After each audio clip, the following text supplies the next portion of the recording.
우리 다 같이 사도신경으로 신앙 고백하심으로 새벽 기도회 시작하겠습니다. 나는 전능하신 아버지 하나님, 천지의 창조주를 믿습니다. 나는 그의 유일하신 아들, 우리 주 예수 그리스도를 믿습니다. 그는 성령으로 잉태되어 동정녀 마리아에게서 나시고 본디오 빌라도에게 고난을 받아 십자가에 못 박혀 죽으시고 장사된 지 사흘 만에 죽은 자 가운데서 다시 살아나셨으며 하늘에 오르시어 전능하신 아버지 하나님 우편에 앉아 계시다가 거기서부터 살아있는 자와 죽은 자를 심판하러 오십니다. 나는 성령을 믿으며 거룩한 공교회와 성도의 교제와 죄를 용서받는 것과 몸의 부활과 영생을 믿습니다. 아멘. 우리 찬송가 64장을 찬송하시겠습니다. 찬송가 64장입니다.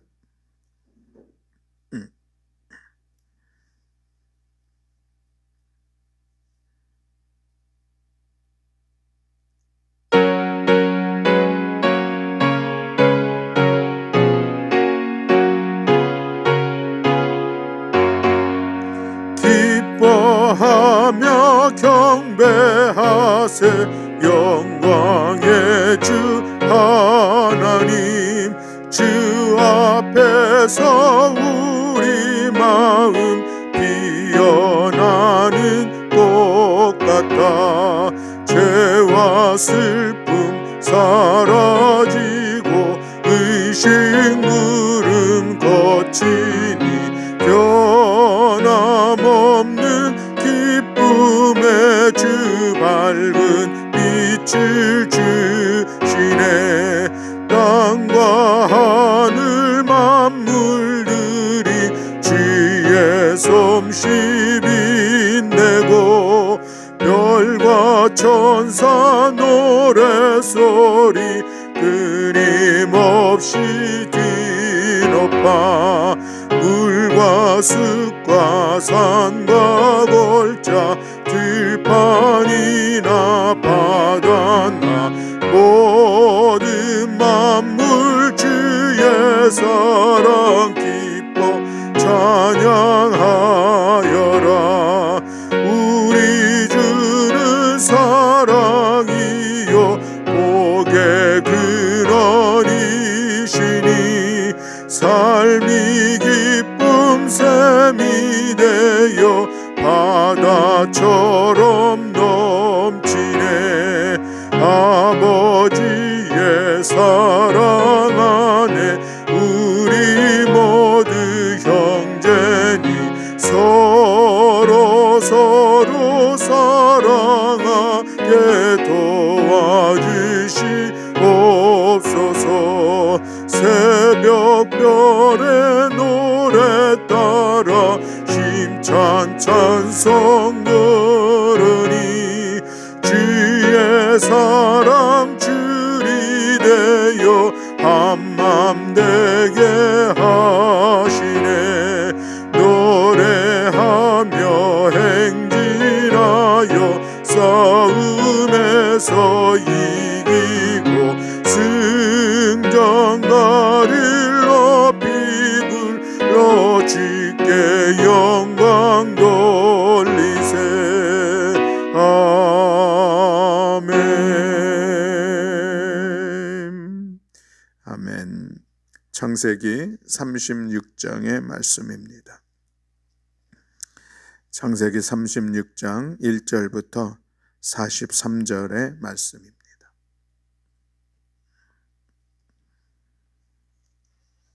우리 다 같이 한 목소리로 함께 봉독하시겠습니다. 에서 곧 에돔의 족보는 이러하니라. 에서가 가나안 여인 중 헷 족속 엘론의 딸 아다와 히위 족속 시브온의 딸인 아나의 딸 오홀리바마를 자기 아내로 맞이하고 또 이스마엘의 딸 느바요의 누이 바스맛을 맞이하였더니 아다는 엘리바스를 에서에게 낳았고 바스는 루엘을 낳았고 오홀리바마는 여호수를 알람과 고라를 낳았으니 이들은 에서의 아들이요 가나안 땅에서 그에게 태어난 자들이더라. 에서가 자기 아내들과 자기 자녀들과 자기 집의 모든 사람과 자기의 가축과 자기의 모든 짐승과 자기가 가나안 땅에서 모은 모든 재물을 이끌고 그의 동생 야곱을 떠나 다른 곳으로 갔으니 두 사람의 소유가 풍부하여 함께 거주할 수 없음이로라. 그들이 거주하는 땅이 그들의 가축으로 말미암아 그들을 용납할 수 없었더라. 이에 에서 곧 에돔이 세일산에 거주하니라.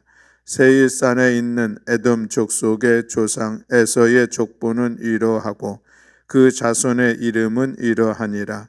에서의 아내 아다의 아들은 엘리바스요 에서의 아내 바스맛의 아들은 루엘이며 엘리바스의 아들들은 대만과 오만과 스보아와 가담과 그나스요 에서의 아들 엘리바스의 첩 딘나는 아말렉을 엘리바스에게 낳았으니 이들은 에서의 아내 아다의 자손이며 루에의 아들들은 나핫과 세라와 삼마와 미사니 이들은 에서의 아내 바스맛의 자손이며 시브온의 손녀 아나의 딸 에서의 아내 오홀리바마의 아들들은 이러하니 그가 여우수와 알람과 고라를 에서에게 낳았더라. 에서 자손 중 족장은 이러하니라. 에서의 장자 엘리바스의 자손으로는 대만 족장, 오말 족장, 스보 족장, 그나스 족장과 고라 족장, 가담 족장, 아말렉 족장이니 이들은 에돔 땅에 있는 엘리바스의 족장들이요 이들은 아다의 자손이며 에서의 아들 루엘의 자손으로는 나핫 족장, 세라 족장, 삼마 족장, 미사 족장이니 이들은 에돔 땅에 있는 루엘의 족장들이요 이들은 에서의 아내 바스맛의 자손이며 에서의 아내인 오홀리바마의 아들들은 여우수 족장, 알람 족장, 고라 족장이니 이들은 아나의 딸이요 에서의 아내인 오홀리바마로 말미암아 나온 족장들이라. 에서 곧 에돔의 자손으로서 족장된 자들은 이러하였더라.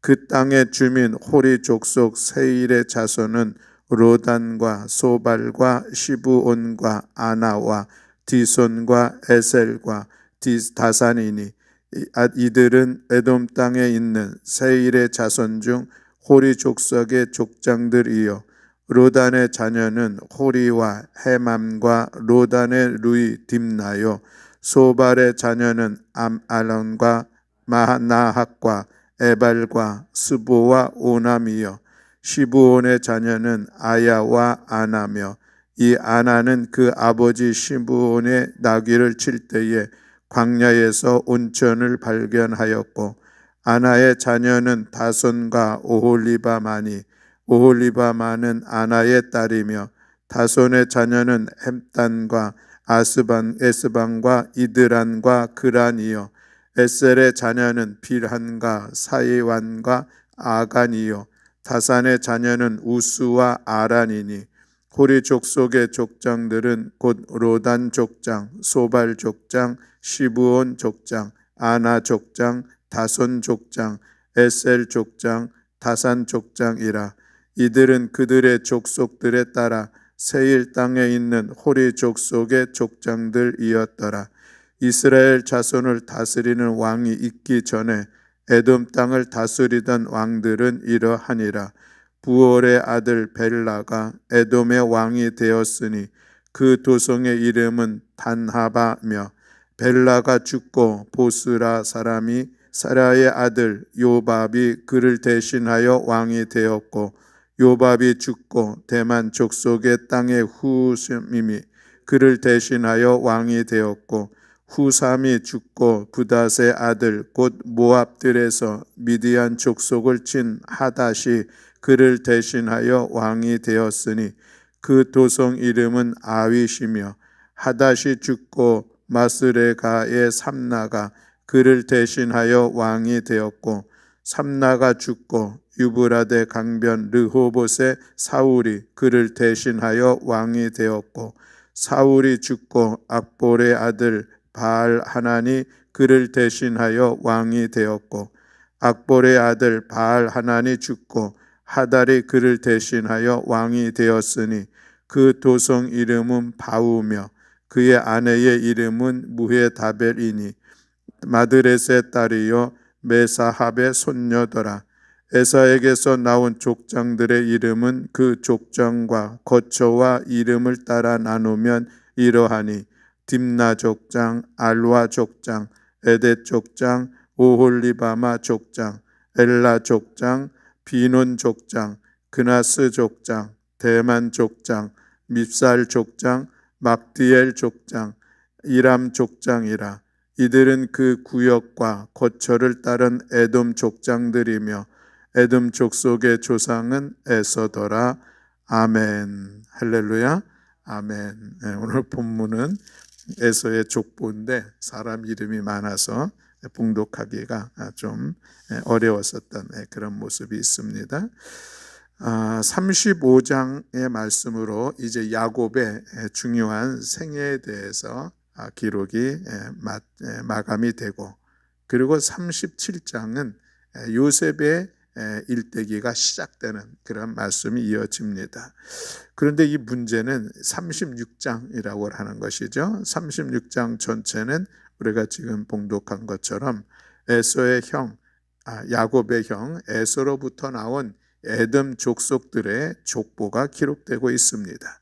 그들의 여러 부족들, 그들의 왕, 족장에 대해서 무려 43절에 걸쳐서 나열되고 있는 것이죠.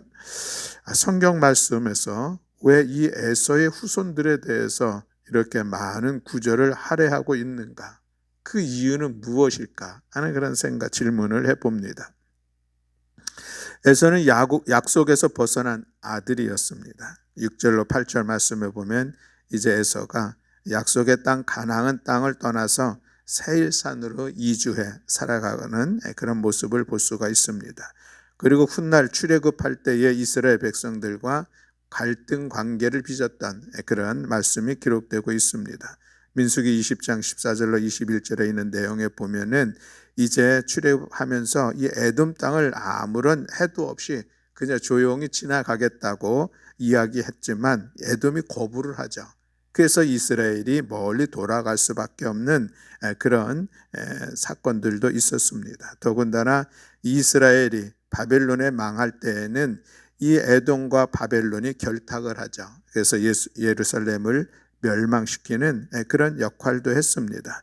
그래서 이 오바다 선지자는 에돔을 저주했던 그런 민족이기도 했습니다. 이렇듯 이스라엘을 적대시했던 이 에돔의 역사에 대해서 성경은 왜 이처럼 관심을 표하고 있을까라는 그런 말씀입니다. 우리는 여기에서 하나님의 마음을 알 수가 있다는 것이죠. 하나님의 관심은 무엇인가? 그것은 전 세계를 향하고 있다라고 하는 말씀입니다. 아브라함을 하나님께서 특별히 그를 부르셨습니다. 그러나 하나님의 계획은 그저 아브라함과 그의 후손들만이 아니다라고 하는 것이죠. 그를 통해서 온 천하 만민이 복을 받을 것이다 라는 그런 말씀을 하신 것을 볼 수가 있습니다. 창세기 18장 18절 말씀에 보면 아브라함은 강대한 나라가 되고 천하 만민은 그로 말미암아 복을 받게 될 것이 아니냐라고 말씀하고 있습니다. 또 아브라함의 아들 이삭에게 주셨던 축복의 말씀 중에도 그런 말씀이 기록되고 있죠. 창세기 26장 4절에 보면은 내 자손을 하늘의 별과 같이 번성하게 하며 이 모든 땅을 내 자손에게 주리니 내 자손으로 말미암아 천하 만민이 복을 받으리라 라고 말씀하고 있습니다. 하나님의 관심은 끊임없이 세계를 향하여 나아가고 있다는 그런 말씀인 것이죠. 하나님은 온 인류를 만드신 창조주 하나님으로서 이스라엘만의 하나님이 아니라 모든 만민의 하나님이시다라는 그런 말씀입니다. 예수님의 사역을 보면은 또 분명해지는 것을 볼 수가 있습니다. 바리새인들을 비롯한 이 정통 유대인들, 그들은 유대 민족만이 할례받은 하나님의 사람들이요 또 율법을 지키는 사람만이 하나님의 백성이다라고 하는 그런 생각을 그들이 가지고 있었습니다. 그러나 예수님은 그렇지 않았죠. 죄인과 세리와 이방인들을 하나님의 사랑받는 자녀들로 받아들이는 것을 볼 수가 있습니다. 유대교는 그저 자신의 민족만이 구원을 받을 것이라고 하는 선민 사상을 가지고 있었습니다. 그러나 예수 그리스도를 믿는 믿음의 공동체 교회 안에서는 누구든지 예수를 주로 시인하기만 한다면 유대인이나 헬라인이나 모두가 다 하나님의 백성이 될 수 있고 구원의 은총을 힘입을 수 있다라고 말씀하고 있습니다. 누가복음에 보면은 예수님의 족보가 있습니다. 그 예수님의 족보를 표현하고 있는 단어에 보면은 그 이상은 누구요? 그 이상은 누구요? 라고 말씀을 하고 있습니다. 예수님으로부터 그 근원을 따라 올라가게 되는 것이죠. 그런데 아브라함에서 끝나지 않습니다. 아담에 이르기까지 이르게 되고 결국은 하나님에까지 이르는 그런 모습을 볼 수가 있습니다. 무슨 말씀입니까? 온 인류가 하나님의 자녀이다 라고 하는 것이죠. 온 인류는 한 형제임을 드러내고 있는 그런 말씀입니다. 따라서 우리들의 믿음의 눈을 넓게 열어야 하겠습니다. 우리의 이웃들을 바라볼 수 있는 그런 눈들이 우리 가운데 있어야 하겠습니다. 이 지구상에 존재하는 모든 사람들, 그들이 신앙인이든 신앙인이 아니든 다 하나님의 관심 가운데 있는 사람들이다 라고 하는 것이죠. 하나님은 모든 사람들이 구원받기를 원하고 모든 사람은 하나님의 복을 받아야 할 사람이라고 성경은 우리 가운데 말씀하고 있습니다. 이것이 43절에 걸쳐서 에돔의 족보를 기록해 놓은 그런 이유이다라는 그런 말씀인 것이죠. 그들도 하나님의 관심 안에 있는 사람들이고 하나님의 복을 받아야 될 사람들이기 때문에 그렇다는 것입니다. 하나님의 사랑이 어디까지인가 하는 문제는 성경의 주된 관심사이기도 합니다. 이스라엘 백성들이 선민이라는 이름으로 다른 민족에 대해서 배타적이 되려고 할 때에 하나님은 선지자들 보내서 그들의 마음을 돌리시려고 했던 것을 볼 수가 있습니다. 특별히 요나서를 보면은 가장 대표적인 그런 내용들이 기록되고 있는 것이죠. 요나서 이스라엘 백성들이 가졌던 선민 사상의 정면으로 도전하는 그런 말씀의 내용입니다. 하나님이 니느웨에 가서 외치라고 요나에게 말씀을 하십니다. 그러나 요나는 그 하나님의 말씀을 듣지 않습니다. 왜 그렇습니까? 니느웨, 이스라엘과 원수된 나라 아수르의 수도였습니다. 행여나 이들이 요나의 이야기를 듣고 회개하여 심판을 면한다는 것을 이 요나는 도무지 받아들일 수가 없었던 것이죠. 그래서 요나는 도망을 갔습니다. 그러나 결국 하나님은 요나로 하여금 다시 니느웨 성으로 가게 하시죠. 그리고 요나의 외침에 따라서 니느웨 백성들이 베옷을 입고 금식을 하면서 회개합니다. 그리고 하나님은 심판의 계획을 바꾸어서 그들을 용서하고 있는 것을 볼 수가 있습니다. 그리고 나서 요나서의 마지막 말씀 4장 10절로 11절에는 이렇게 말씀을 끝내고 있습니다. 여호와께서 이르시되 내가 수고도 아니하였고 재배도 아니하였고 하룻밤에 났다가 하룻밤에 말라버린 이 박넝쿨을 아꼈거든 하물며 이 큰 성읍 니느웨에는 좌우를 분별하지 못하는 자가 12만여 명이요 가축도 많이 있나니 내가 어찌 아끼지 아니하겠느냐 하고 말씀하고 있습니다. 하나님은 모든 사람, 모든 생물들을 다 사랑하신다는 것이죠. 그리고 그들이 하나님의 은총 안에 거하기를 원하고 있습니다. 이런 하나님의 마음을 우리가 이해를 한다면 우리는 주변에 있는 모든 이웃들, 모든 집단들, 또 모든 민족들, 또 심지어 생물까지도 결코 적대적인 눈으로는 보지 않고 하나님의 사랑으로 품을 수 있어야 하겠습니다. 우리 기독교가 회복해야 될 것이 무엇인가? 모든 인류를 향해서 이 형제애의 마음을 갖는 것이라는 것이죠. 자기를 사랑하고 자기 뜻대로 움직이는 사람들만 사랑할 것이 아니라 원수마저도 형제로 끌어안을 수 있는 그런 넓은 사랑이 우리 가운데 필요하다 하겠습니다. 예수님은 마태복음 5장 46절에서 47절 말씀에 이런 말씀을 하고 있습니다. 너희가 너희를 사랑하는 자를 사랑하면 무슨 상이 있으리요? 세르도 이같이 아니하느냐?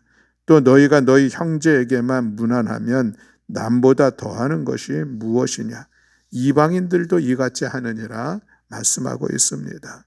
우리가 사랑해야 할 사람은 어떤 사람입니까? 나를 사랑하는 사람, 나와 좋은 관계를 맺고 있는 사람, 나와 함께 공동체를 이루고 있는 사람, 당연히 우리가 사랑해야 될 사람이지만 그러나 그 사랑의 범위를 더 넓혀야 한다는 것이죠. 나와 다른 생각을 하고 있는 사람, 나와 다른 모습으로 다른 공동체를 이루며 살아가고 있는 사람, 그들조차도 사랑할 것이요 또 심지어는 원수조차도 사랑하라는 것은 주님의 가르치심입니다. 우리 하나님 아버지는 악인과 선인에게 공평하게 차별 없이 빛을 주시고 그 빛을 의로운 자와 불의한 자에게 내리시는 분이라는 사실을 우리는 잘 알고 있습니다. 그렇습니다. 사랑하는 교회 여러분, 우리의 믿음, 우리의 눈을 열어서 우리가 더욱더 넓은 모습으로 모든 사람들을 품을 수 있는 그런 넉넉한 품, 이것이 오늘 본문 말씀을 통하여서 우리가 다시 한번 새겨보아야 할 우리들의 마음입니다. 서로 다르기 때문에 서로를 인정하는 것 참으로 소중한 일들입니다. 우리는 하나님의 사랑과 주권을 믿습니다. 그렇다고 하면은 우리가 모든 이들과 더불어 함께 하나하다고 또 함께 공존하는 것, 이것은 우리들의 삶의 분명한 모습이다라고 하는 것을 우리는 다시 한번 기억하게 됩니다. 하나님은 36장의 긴 족보를 나열함으로 인하여서 에돔이 적대적인 세력이 아니라 함께 하나님의 복을 누려야 할 형제임을 오늘 말씀해 주고 있습니다. 그러므로 이스라엘과 에돔이 형제이듯 우리 이웃도 우리의 형제임을 깨닫는 것이 오늘 우리 가운데 필요하다 하겠습니다. 오늘날 우리 사회의 문제는 무엇인가? 공동체성의 회복이라 이야기할 수가 있겠습니다. 우리 사회에 진영 논리가 너무 강하게 작동되고 있습니다. 서로를 향하여서 너무 배타적인 모습을 볼 수가 있습니다. 세대 간에 서로 달라져 있는 이 모습들 속에서 서로의 갈등 속에 있는 오늘의 모습들도 보게 됩니다. 이념적인 갈등도 있습니다. 계층 간의 갈등도 있습니다. 서로의 다름이라고 하는 것을 도무지 인정하지 않고 그것을 틀림으로 생각하는, 그래서 서로를 향한 비난과 비방이 가득한 오늘 우리 사회의 모습들을 바라보게 됩니다. 그러나 오늘 본문의 말씀을 통하여 우리는 다시 한번 기억하기를 원합니다. 우리는 서로 한 몸이 되어야 하고 또 상대방과 더불어 함께 하나 되어 나가야 하는 이런 시대적 배경을 오늘 우리가 이해할 수 있기를 바랍니다. 나와 다른 사람들 함께 하나됨을 이루어 갈 수 있는 것, 내가 누군가를 넘어뜨리고 그 위에 설력을 한다고 하면 거기에는 심한 갈등과 어려움이 있을 뿐만 아니라 오히려 그것이 내 자신에게 큰 어려움으로 다가올 수가 있는 것이요, 그것은 결코 평화를 이루어 갈 수 없는 그런 모습이다라고 하는 것을 우리가 기억하기를 원합니다. 오늘 우리가 나 혼자만이 잘 사는 것이 아니라 함께 더불어 잘 살아가기 위해서는 반드시 이 공동체성의 회복, 이것이 중요하다는 것이죠. 우리 교회 공동체성 중요합니다. 그래서 우리의 믿음 안에서 하나 되기를 위해서 힘써 나아가야 할 뿐만 아니라 이 사회도 우리 모든 나라도 이런 이 공동체성 회복을 통하여서 하나됨을 이루어갈 때 거기에 진정한 평화가 있고 거기에 진정한 발전의 모습들을 우리가 이루어가게 될 줄로 믿습니다. 남북 간의 의미도 그런 의미에서 우리 가운데는 하나됨을 이루는 시간들이 필요합니다. 도무지 바라볼 때마다 어떻게 이 남과 북이 하나가 될 수 있을까? 어려운 상황들이 있고 어려운 관계들이 우리 앞에 놓여 있지만 그러나 그럼에도 불구하고 여전히 그들조차도 우리가 사랑으로 품어야 될 한 형제여 자매인 것을 오늘 말씀을 통해서 우리가 다시 한번 바라보면서 서로 하나됨을 이루는 그 평화의 관계를 세워가기 위해서 우리 모두는 서로 힘을 합하여 나아가야 할 줄로 믿습니다. 서로의 상대방을 좀 품을 수 있는 넉넉한 마음들, 또 서로의 다름을 인정할 수 있는 넉넉한 마음들이 오늘 우리 가운데 필요하다 하겠습니다. 자연과의 평화의 모습들도 여전히 동일하다 하겠습니다. 개발을 통하여서 자연들을 마구 파헤쳐 놓는 그런 모습이 결국 우리에게 어려움의 모습들로 다가오고 있는 것을 우리는 지금 경험하고 있습니다. 자연과 공존하는 법을 우리가 서로 배우고 우리들의 삶의 자리를 돌이켜 나아가는 것, 이것이 오늘 우리 가운데 필요한 삶의 모습이라 하겠습니다. 하나님은 에돔의 족속을 위하여 36장 한 장 전체를 할애함으로써 이스라엘과 함께 공존할 것을 요구하셨습니다. 에돔은 함께 축복을 누려야 할 형제임을 깨닫게 해주고 있습니다. 그래야 이스라엘도 결국 하늘의 복을 마음껏 누릴 수 있는 귀한 은혜의 시간들을 세워갈 수가 있다는 것이죠. 오늘날 이스라엘과 팔레스타인에 공존하지 못하고 서로 전쟁과 테러의 위협에 시달리고 있는 상황을 바라보면서 또한 안타까운 마음도 갖게 됩니다. 우리는 우주의 창조자이시고 주인이신 하나님 아버지의 마음을 품어야 하겠습니다. 그래서 모든 사랑과 형제애를 나누며 평화의 사도로서 이 땅에 하늘의 평화를 아름답게 이루어가는 우리 모두가 다 되시기를 주님의 이름으로 간절히 축원합니다. 아멘. 기도하겠습니다. 사랑과 은혜가 많으신 하나님 아버지 감사합니다. 오늘 창세기 36장의 말씀을 통하여서 우리는 다시 한번 하나님 아버지의 마음과 하나님 아버지의 시선을 생각해 보았습니다.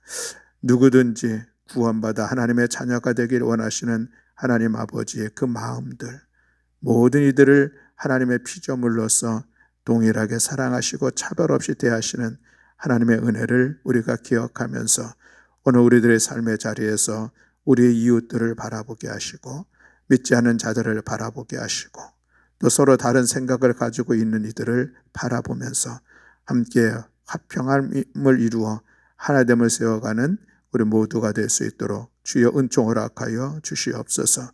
원수조차도 사랑하라는 그 주님의 말씀을 우리가 가슴에 새기며 우리 사회 안에 있는 수많은 갈등과 분란의 모습들을 하나됨을 이루어가는 일들 가운데 거룩한 영향력을 끼치며 이끌어 나아가는 우리 모든 성도들이 될 수 있도록 주님 은총 허락하여 주시옵소서.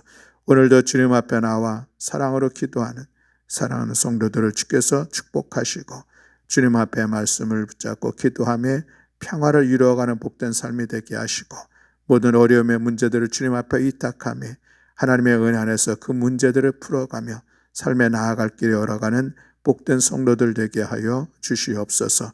오늘도 우리 기도 가운데 함께 하시고 역사하여 주실 여호와 하나님을 찬양하며 우리 주 예수 그리스도의 이름으로 기도드렸습니다. 아멘. 하늘에 계신 우리 아버지여, 이름이 거룩히 여김을 받으시오며 나라가 임하시오며 뜻이 하늘에서 이루어진 것 같이 땅에서도 이루어지이다. 오늘 우리에게 일용할 양식을 주시옵고 우리가 우리에게 죄 지은 자를 사하여 준 것 같이 우리 죄를 사하여 주시옵고 우리를 시험에 들게 하지 마시옵고 다만 악에서 구하시옵소서. 나라와 권세와 영광이 아버지께 영원히 있사옵나이다. 아멘.